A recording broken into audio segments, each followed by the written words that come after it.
Assalomu alaykum hammaga. Pythonni noldan o'rganish telefonda kursimizga xush kelibsiz. Bu kursda biz Pythonda so'zlashishni eng boshdan oddiy va tushunarli tilda o'rganamiz. Eng qiziq tomoni, buning uchun sizga qimmat kompyuter kerak emas. Oddiy telefon orqali hamma ham haqiqiy dasturlashni boshlashimiz mumkin. Bugungi kunda dasturlash, lavha yaratishda, sun'iy intellektda, o'yin ishlab chiqarishda, robototexnikada, veb-saytlar yaratishda juda ahamiyatga ega bo'lib qolmoqda. Python esa dunyoda eng mashhur va o'rganishga eng qulay dasturlash tillaridan biri hisoblanadi. Hatto ko'plab boshlovchilar dasturlash aynan Python orqali boshlashadi. Bu kurs davomida siz kod yozishni, dastur ishlash mantig'ini, mini loyihalar yaratishni, telefonda professional ishlatishni va mustaqil dastur ishga o'rganasiz. Hatto qilishdan qo'rqmang.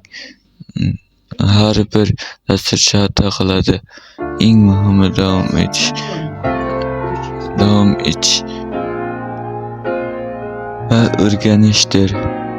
Bugundan boshlab siz oddiy foydalanuvchi emas, balki kelajakda dastur sifatida ilk qadamingizni tashlaysiz.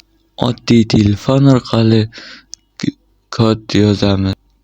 Kelajak kasbini o'rganishga tayyormisiz? Endi siz foydalanuvchi emas, yaratuvchisiz. Har bir katta dasturchi Hello World chiqarishdan boshlagan. Telefoningizni mini dasturlash markaziga aylantiramiz. Maqsad Pythonni noldan o'rganish. Keling birgalikda kodlash dunyosiga birga kiramiz. Bugungi kichik qadam ertangi katta loyihalarga olib boradi. Endi yangi imkoniyatlar eshigi ochiladi. Kod yozish shunchaki fan emas, bu ijod. Xatolardan qo'rqmang, bu muvaffaqiyatning bir qismidir.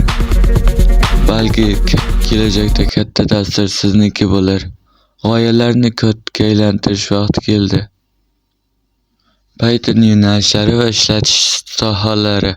Python dunyodagi eng mashhur dasturlash tillaridan biri bo'lib, juda ko'p yo'nalishlarda ishlatiladi. Veb dasturlash, sayt va veb-lar yaratishda ishlatiladi. Mashhur frameworklar Django, Flask, FastAPI. Misollar: onlayn do'kon, blog sayt, admin panel, Telegram veb xizmatlari. Sun'iy intellekt AI. Python AI va neyral tarmoqlar eng kuchli tillardan biri ishlatiladi. Chatbotlar, ovoz tanish, rasm aniqlash, AI yordamchilar. Mashhur kutubxonalar TensorFlow, PyTorch. Data science va analitika katta ma'lumotlarni tahlil qilish uchun ishlatiladi. Sohalar: statistika, grafiklar, biznes analiz, prognoz qilish. Kutubxonalar Pandas, NumPy. O'yin yaratish: 2D va sodda 3D o'yinlar yaratish mumkin. Kutubxona Pygame.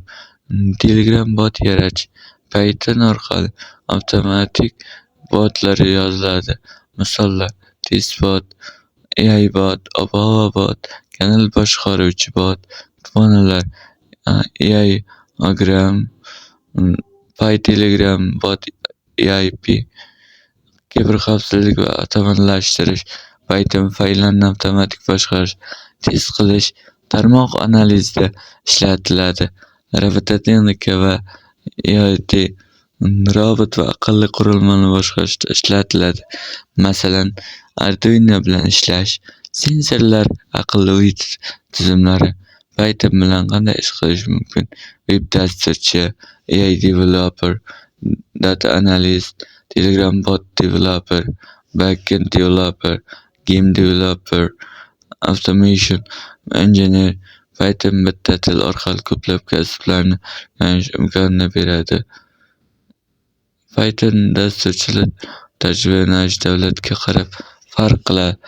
Taxminiy o'rtacha maoshlar: veb dasturchi $500 dan $5000 gacha, AI, sun'iy intellektlar $1,500 $10,000gacha, Data Science yo'nalishi esa $1,200 $8,000gacha, Telegram bot developerlari esa $300 $1,000gacha, Game developerlar $700 $6,000gacha, kiber xavfsizlik taglar esa $1,500 $9,000gacha. Boshlovchilar, dasturchilar odatda kichik freelance ishlar yoki oddiy botlardan boshlaydi. Tajriba oshgani sari daromad ham tez o'sadi. Mashhur freelance platformalar Upwork.com, Freelancer.com, Fiverr.com kishi portfelli loyihalar bilan Python orqali masofadan xalqaro ishlarda ham ishlash mumkindir.